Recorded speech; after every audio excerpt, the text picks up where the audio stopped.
Welcome to digital Roots. ഞാൻ Madhav.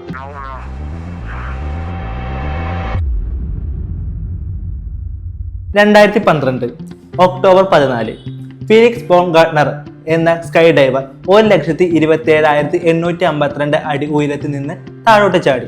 Within 50 seconds, I accelerated to 1,355 kilometers an hour. I broke the highest skydive in the world, fastest speed in free fall, the highest manned balloon flight, and the longest free fall. It almost took us 5 years. ഭൂമിയുടെ അന്തരീക്ഷത്തിന്റെ അതിർത്തിയിൽ നിന്ന് ഒരു മനുഷ്യൻ താഴോട്ട് ചാടണമെങ്കിൽ അതിന് പിന്നിൽ നാസയോ space എക്സോ പോലുള്ള വലിയ കമ്പനികളായിരിക്കും. എന്നാൽ ഈ സ്റ്റണ്ടിന് പിറകിൽ നാസയോ സ്പേസ് എക്സോ അല്ല, ഒരു എനർജി ഡ്രിങ്ക് കമ്പനിയായ റെഡ് ബുൾ ആണ്.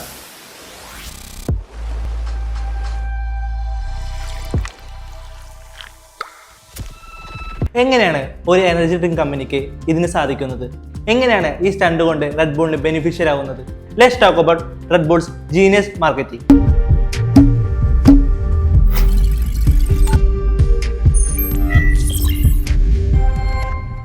ചാലിയോ യുവിദ്യ തായ്ലാൻഡിലെ ഒരു റൂറൽ വില്ലേജിൽ ജനിച്ചു. ചെറുപ്പകാലം കടുത്ത ദാരിദ്ര്യമായിരുന്നു. അതുകൊണ്ട് തന്നെ അദ്ദേഹത്തിന് പ്രോപ്പറായ എഡ്യൂക്കേഷൻ ലഭിച്ചില്ല. എന്നാൽ അദ്ദേഹത്തിന്റെ ജീവിതം മാറി മറിയുന്നത് അദ്ദേഹത്തിന്റെ സഹോദരന്റെ ഒപ്പം ബാങ്കോക്കിൽ മരുന്ന് വിൽക്കാൻ പോകുമ്പോഴാണ്.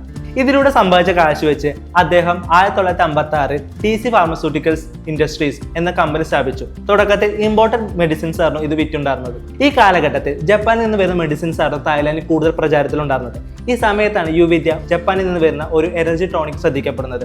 വളരെ എഫക്റ്റീവ് ആയിരുന്ന ഈ ടോണിക് അപ്പർ ക്ലാസ്സിന് മാത്രം അഫോർഡ് ചെയ്യാൻ പറ്റുന്ന പ്രൈസിലാണ് വിപണിയിൽ ഉണ്ടായിരുന്നത്. സാധാരണക്കാർക്കും വർക്കേഴ്സിനു വേണ്ടി അദ്ദേഹം ഒരു എനർജി ഡ്രിങ്ക് ഉണ്ടാക്കാൻ തീരുമാനിച്ചു. അങ്ങനെ അദ്ദേഹം ക്രാറ്റിംഗ് ഡ്രിങ്ക് എന്ന എനർജി ഡ്രിങ്ക് പുറത്തിറക്കി. ഡ്രിങ്കിന്റെ ടേസ്റ്റ് കൂട്ടാൻ വേണ്ടി കാഫീൻ, വിറ്റാമിൻ ബി കൂടാതെ കുറച്ച് പഞ്ചസാര അത് ആഡ് ചെയ്തു. മാർക്കറ്റിംഗ് എന്ന നിലയിൽ ആഡ് കൊടുക്കാൻ സാധിക്കായിരുന്ന യുവിദ്യ ട്രക്ക് ഡ്രൈവേഴ്സിനും ഹെവി വർക്കേഴ്സിനും ഫ്രീ ആയി ടെസ്റ്റ് ചെയ്യാൻ കൊടുത്തു. വളരെ എഫക്റ്റീവ് ആയിരുന്ന ഡ്രിങ്ക് ഉടനെ തന്നെ തായ് മാർക്കറ്റിൽ വൻ പ്രചാരം നേടി.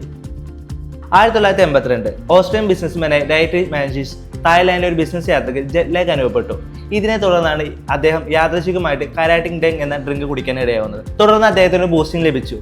അദ്ദേഹം പിന്നെ ചിന്തിക്കുന്നത് എങ്ങനെ ഈ ഡ്രിങ്കിനെ ഗ്ലോബലൈസ് ചെയ്യാമെന്നാണ്. ഇതിനായി ഡയട്രിസ്റ്റ് യുവിദ്യയുമായി കണ്ട് സംസാരിക്കുന്നു. ഇരുവരും ഈ ഡ്രിങ്കിനെ ഗ്ലോബലൈസ് ചെയ്യാൻ തീരുമാനിക്കുന്നു. അതിനായി രണ്ടുപേരും $5 ലക്ഷം വീതം ഇൻവെസ്റ്റ് ചെയ്യുന്നു. ആദ്യം TV ആഡ്സിനായി വൻ തുക ചെലവഴിക്കുന്നതിന് പകരം റെഡ് ബുൾ ബുദ്ധിപരമായി വില കുറഞ്ഞ സ്ട്രാറ്റജികൾ ഉപയോഗിച്ചു. യൂണിവേഴ്സിറ്റിയിലെ പോപ്പുലർ സ്റ്റുഡൻസിന് ഫ്രീ ആയി ക്യാൻസ് നൽകി. അത് യൂണിവേഴ്സിറ്റിയുടെ ഉള്ളിൽ വെച്ച് ഉപയോഗിക്കാൻ ആവശ്യപ്പെട്ടു. ഫ്രീ ആയി സ്റ്റുഡൻസ് പാർട്ടീസ് കണ്ടക്ട് ചെയ്തു. യൂണിവേഴ്സിറ്റിയുള്ളിൽ ഫ്രീ ക്യാൻസ് ഡെലിവറി ചെയ്യാൻ ബൂത്തുകൾ സ്ഥാപിച്ചു. കൂടാതെ റെഡ് ബുൾ ഉപയോഗിച്ച് കോക്ടെയിൽസ് ഉണ്ടാക്കുന്ന ബാറുകൾക്ക് ഫ്രീ ആയി കൂളറുകൾ നൽകി. ഈ ഐഡിയാസ് എല്ലാം വർക്കായി. റെഡ് ബുൾ ആദ്യം വർഷം തന്നെ 10 ലക്ഷത്തിലേറെ ക്യാൻസ് വിറ്റഴിച്ചു. കുറെ ക്യാനുകൾ സൗജന്യമായി നൽകിയത് കൊണ്ട് തന്നെ കാര്യമായ ലാഭമുണ്ടായില്ല. എന്നിരുന്നാലും ഇത് ലോങ് ടൈമിൽ പ്രോഫിറ്റ് ഉണ്ടാക്കുമെന്ന് ഇവർക്ക് അറിയാമായിരുന്നു. 2ാം വർഷമായപ്പോഴേക്കും ഇരട്ടി ക്യാനുകൾ വിറ്റഴിച്ചു. 3ാം വർഷമായപ്പോഴേക്കും യൂറോപ്പിലുടനീളം വിൽപ്പന വളർന്നു. വിപണിയിൽ ഗ്രോ ചെയ്യാൻ തുടങ്ങിയപ്പോൾ റെഡ് ബുൾ ഹൈ അഡ്രിനാലിൻ സ്പോർട്സുകൾ സ്പോൺസർ ചെയ്യാൻ തുടങ്ങി.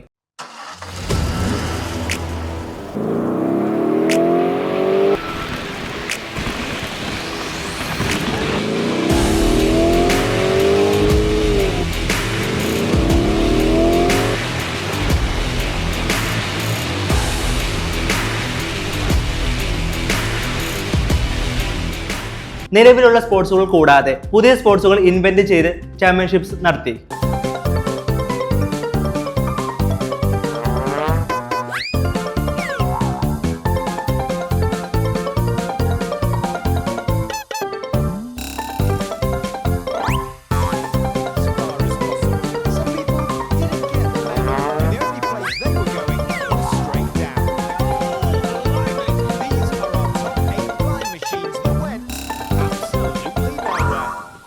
ഇതിലൂടെ ഭൂരിഭാഗം ഹൈ അഡ്രിനാലിൻ ആക്ടിവിറ്റീസ് റെഡ് ബുളിന്റെ പേരിൽ അറിയപ്പെടാൻ തുടങ്ങി. ഇതിലൂടെ റെഡ് ബുളിന് ചുറ്റും ഒരു കൂൾ കമ്മ്യൂണിറ്റി രൂപപ്പെട്ടു.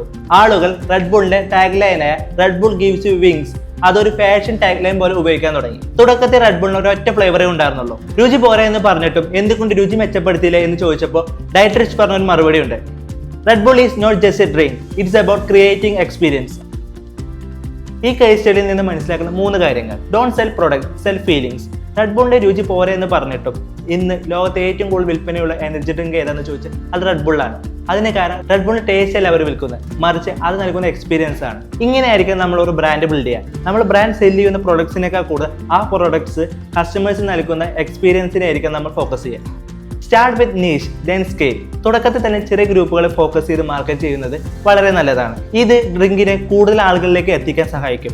മാത്രമല്ല ഇതിന് ചെലവാക്കുന്ന മാർക്കറ്റിംഗ് തുക വളരെ കുറവായിരിക്കും. ഇതിലൂടെ സെയിൽസ് സ്റ്റേബിൾ ആവാൻ സഹായിക്കും. നമ്മൾ ബിസിനസ്സിലായാലും മാർക്കറ്റിലായാലും ആദ്യം ചെയ്യേണ്ട കാര്യം നമ്മുടെ പ്രൊഡക്റ്റ് നഷ്ടമില്ലാതെ എങ്ങനെ കൊണ്ടുപോകാം എന്നാണ്. വലിയ നഷ്ടങ്ങളൊക്കെ എപ്പോഴും നല്ലത് ചെറിയ നഷ്ടങ്ങളാണ്. പിന്നെ ചെറിയ ഗ്രൂപ്പുകളെ ഫോക്കസ് ചെയ്ത് മാർക്കറ്റ് ചെയ്യുമ്പോൾ മൗത്ത് പബ്ലിസിറ്റി കൂടും. ഇത് നമ്മുടെ പ്രൊഡക്റ്റിൽ മാർക്കറ്റിംഗ് ഫണ്ട് ഇല്ലാതെ തന്നെ മാർക്കറ്റ് ചെയ്യാൻ സഹായിക്കും. Community marketing. ഒരു പ്രോഡക്റ്റിന് ചുറ്റും ഒരു കമ്മ്യൂണിറ്റി രൂപപ്പെട്ട് കഴിഞ്ഞാൽ ആ പ്രോഡക്റ്റിനെ കുറിച്ചുള്ള നറേറ്റീവ് അതിന്റെ കസ്റ്റമേഴ്സ് തന്നെ ചെയ്യും. ഇത് ആ പ്രോഡക്റ്റ് ഇൻഹെറിറ്റ് ആയിട്ട് ഒരു വാല്യൂ ക്രിയേറ്റ് ചെയ്യും.